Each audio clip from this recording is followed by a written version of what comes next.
Assalamualaikum warahmatullahi wabarakatuh. Perkenalkan, nama saya Faiza Amanda Putri dengan NIM C1B0 2014-8. Di sini saya akan menjelaskan tentang siklus akuntansi posting, transaksi, dan neraca saldo.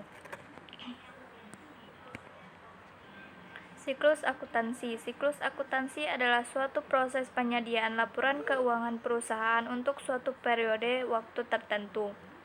Siklus ini dimulai dari terjadinya transaksi sampai penyiapan laporan keuangan pada akhir suatu periode. Apabila digambarkan, siklus akuntansi dapat dinyatakan sebagai berikut. Yang pertama, transaksi. Transaksi usaha adalah kejadian yang dapat mempengaruhi posisi keuangan dari suatu badan usaha dan juga sebagai hal yang handal atau wajar untuk dicatat. Transaksi ini biasanya dibuktikan dengan adanya dokumen. Sebagai contoh transaksi yang dapat terjadi dalam suatu perusahaan adalah pembayaran rekening laporan bulanan, pembelian barang dagang secara kredit, pembelian tanah dan gedung, dan lain-lainnya. Suatu transaksi tertentu dapat menimbulkan peristiwa atau keadaan yang mengakibatkan transaksi lainnya. Misalnya, pembelian barang dagang secara kredit akan disusul dengan transaksi lainnya, yaitu pembayaran secara kreditor. Yang kedua, pembuatan bukti hasil. Sebagaimana disebutkan di atas, transaksi yang terjadi biasanya dibuktikan dengan adanya dokumen. Suatu transaksi baru dikatakan sah atau benar bila didukung oleh bukti-bukti yang sah. Akan tetapi, harus pula disadari bahwa ada transaksi-transaksi yang tidak membuktikan bahwa secara tertulis, misalnya pencurian barang dagangan. Transaksi ini merupakan transaksi yang bersifat luar biasa. Semua transaksi baik yang secara rutin atau tidak merupakan bahan untuk menyusun laporan keuangan dengan jalan mencatat mengelola transaksi itu lebih lanjut. Bukti-bukti asli yang dapat mendukung setiap terjadinya transaksi antara lain kwitansi, faktur, dan bentuk-bentuk lainnya. Kwitansi merupakan suatu bukti bahwa seseorang atau badan hukum telah menerima sejumlah uang tunai. Faktur penjualan atau pembelian. Setiap penjualan secara kredit memerlukan bukti yang disebut faktur. Bagi si penjual, faktur tersebut merupakan faktur penjualan. Sebaliknya, faktur yang dikirim kepada si pembeli merupakan faktur pembelian. Yang selanjutnya, bukti-bukti lainnya. Di samping kwitansi dan faktur terdapat bukti lainnya. Misalnya nota dari bank atau nota debat atau nota kredit, serta bukti pengiriman barang. Yang selanjutnya, pencatatan dalam buku harian atau jurnal. Secara umum, jurnal terdiri dari jurnal umum dan jurnal khusus. Pada kesempatan ini, kita akan membahas jurnal umum. Transaksi dicatat pertama kali yang disebut buku harian atau jurnal. Jurnal adalah suatu pencatatan kronologis dari transaksi entitas, sebagaimana ditunjukkan oleh nama-nama kolom. Jurnal pemberian informasi. Yang pertama, tanggal merupakan hal yang sangat penting karena memungkinkan kapan terjadinya transaksi. Yang kedua, nama perkiraan. Yang ketiga, kolom debat. Yang terakhir, kolom debit. Proses pencatatan mengikuti 5 langkah berikut ini. Yang pertama, mengidentifikasi transaksi dari dokumen sumbernya, misalnya dari slip deposito bank, penerimaan penjualan dan cek. Yang kedua, menentukan setiap perkiraan yang dipengaruhi oleh transaksi tersebut dan mengklarifikasikan berdasarkan jenisnya atau aktiva, kewajiban, atau modal. Yang ketiga, menetapkan apakah setiap perkiraan tersebut mengalami penambahan atau pengurangan yang disebabkan oleh transaksi itu. Selanjutnya, menetapkan apakah harus mendebit atau mengkredit perkiraan.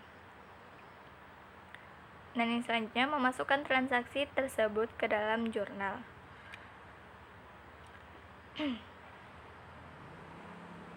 Buku besar atau posting transaksi. Pengertian buku besar.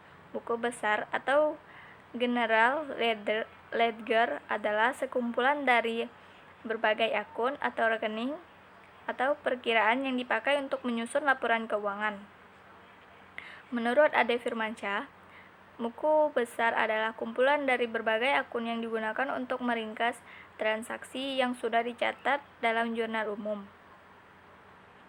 Menurut Gito Brahmana, buku besar adalah tahap pencatatan terakhir dalam akuntansi yang menampung ringkasan data yang sudah dikelompokkan yang bersumber dari jurnal. Perlu diketahui bahwa banyaknya jumlah akun atau rekening yang ada di dalam buku besar. Rekening yang ada di dalam buku besar ini berbeda-beda pada setiap perusahaan. Hal tersebut dikarenakan sistem akuntansi yang dipakai oleh perusahaan, jenis kegiatan perusahaan, bentuk perusahaan, dan volume transaksi yang terjadi. Proses pemindahan atau pencatatan data atau informasi yang berasal dari jurnal disebut dengan posting. Akun yang terdapat di dalam general ledger ini bisa dikategorikan atau dikelompokkan menjadi dua, yaitu sebagai berikut. Yang pertama, akun real atau real akun adalah setiap akun yang terdapat di dalam laporan posisi keuangan, yaitu akun yang termasuk kategori aktiva, kewajiban, dan modal. Yang kedua, akun nominal atau nominal akun adalah setiap akun yang terdapat di dalam laporan laba rugi, yaitu akun yang masuk kategori pendapatan atau beban. Yang selanjutnya, fungsi buku besar.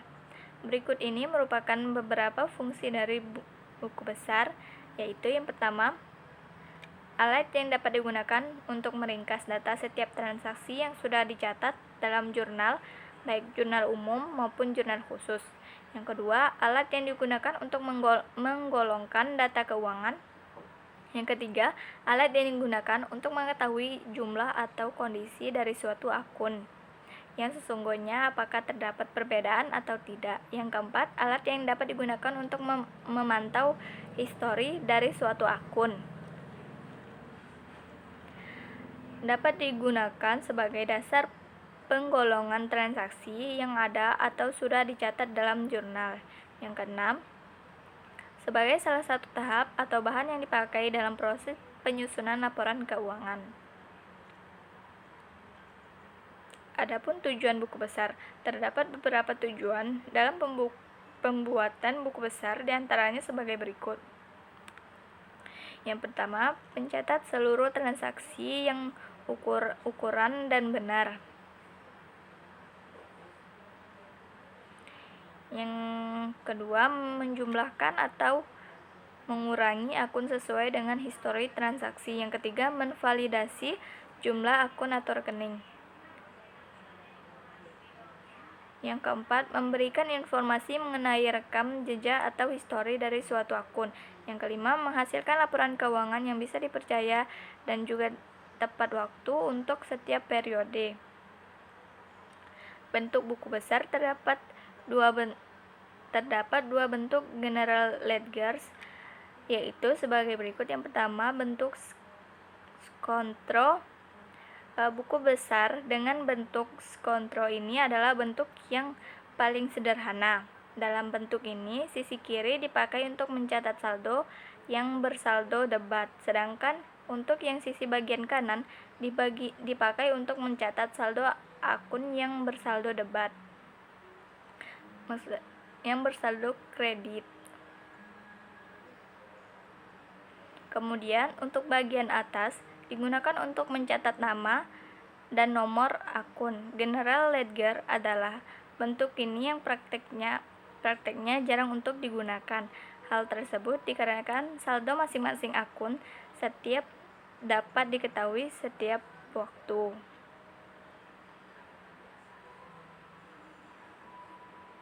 Yang kedua, bentuk stafel.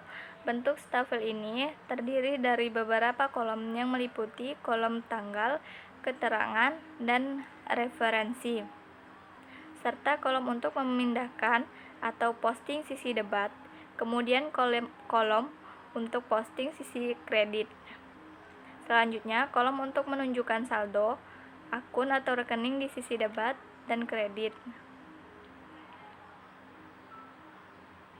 Pada umumnya, bentuk stafel ini cukup banyak digunakan. Hal tersebut dikarenakan saldo untuk masing-masing akun dapat diketahui setiap waktu. Bentuk stafel ini sedikit berbeda dengan bentuk skontro. Perbedaan utamanya diantaranya: yang pertama, posisi kolom kredit dan juga debit yang tidak berlawanan namun berdampingan. Yang kedua, adanya kolom yang berfungsi untuk mencatat saldo pada setiap akun. Dengan adanya kolom untuk mencatat saldo akun tersebut, maka saldo akan bisa diketahui atau ditentukan setiap terjadinya transaksi. Oleh karena itu, saldo pada masing-masing akun dapat dengan mudah diketahui setiap waktu. Yang selanjutnya, cara posting atau pencatatan buku besar. Posting adalah proses pemindahan bukuan, informasi atau data akuntansi dari buku jurnal atau neraca saldo pada awal periode ke buku besar. Proses ini dilakukan dengan tujuan untuk memperoleh gambaran pengaruh transaksi yang terjadi terhadap setiap akun aktiva, kewajiban, dan ekuitas.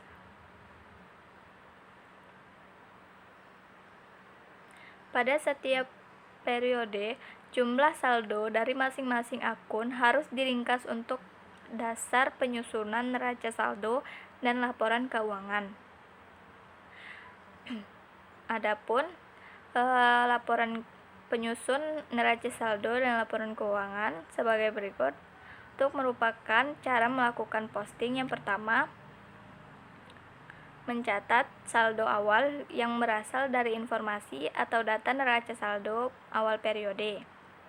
Akun yang dicatat di sisi kredit pada neraca saldo awal periode akan dicatat pula di sisi kredit di dalam buku besar sebagai saldo awal. Begitupun sebaliknya, untuk akun yang berada di posisi debat pada neraca saldo awal akan dicatat di sisi debat di sisi kredit pada buku besar. Yang kedua, pencatat tanggal terjadinya transaksi yang berasal dari tanggal transaksi yang ada di buku jurnal. Yang ketiga, mencatat keterangan yang berasal dari buku jurnal ke kolom keterangan yang ada di buku besar. Yang keempat, pencatatan jumlah kredit dan debit yang berasal dari buku jurnal ke kolom debit dan kredit di buku besar. Yang kelima, mencatat nomor halaman buku jurnal ke dalam kolom ref atau referensi. Yang keenam, apabila akun dalam jurnal sudah dibukukan ke dalam akun buku besar, maka di dalam kolom ref buku jurnal dicatat nomor akun yang bersangkutan. Yang ketujuh, apabila menggunakan akun buku besar pada stafel, maka carilah jumlah saldonya, yaitu dengan cara membandingkan antara jumlah saldo yang ada, pencatatan di debit, dan menambahkan saldo debit, dan pencatatan di kredit akan menambahkan saldo kredit. Yang selanjutnya, neraca saldo. Pengertian neraca saldo: setelah proses transaksi dipindahkan dari jurnal umum ke buku harian ke akun-akun yang bersangkutan di dalam buku besar, maka jumlah saldo setiap akun dapat dihitung untuk kemudian digunakan untuk menyusun neraca saldo. Neraca saldo selisih antara jumlah pada sisi debit dengan jumlah sisi kredit dari suatu akun besar. Neraca saldo atau biasa disebut dengan trial balance adalah kumpulan daftar saldo-saldo akun di dalam buku besar yang disusun pada akhir periode.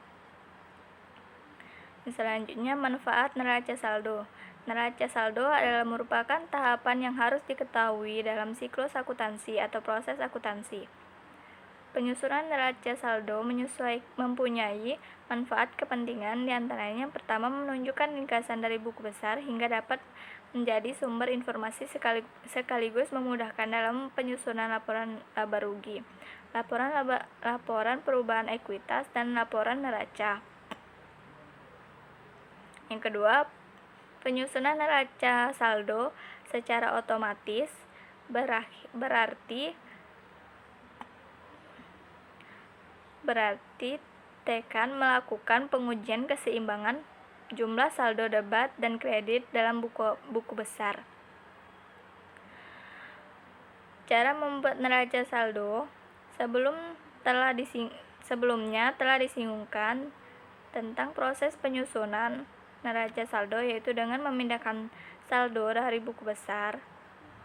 Penyusunan neraca saldo bergantung dari bentuk buku besar sendiri. Jika buku besar menggunakan bentuk stafel, maka saldo setiap akun dapat diketahui setiap saat. Jika buku besar menggunakan bentuk kontrol atau bentuk T, maka jumlah saldo harus dihitung terlebih dahulu. Yang pertama, neraca saldo harus menunjukkan pada transaksi yang sudah dicatat. Namun, terkadang di akhir periode masih ada sejumlah transaksi yang mengakibatkan perubahan pada sejumlah akun. Contohnya, gaji yang belum dibayar, penyusutan aset, dan sebagainya. Neraca saldo belum siap digunakan sebagai dasar penyusunan laporan keuangan kalau masih ada transaksi akrual. Transaksi akrual ini dibutuhkan penyesuaian. Dengan begitu, neraca saldo baru sudah menyatakan keadaan saldo yang sebenarnya setelah dilakukan penyesuaian di jurnal penyesuaian.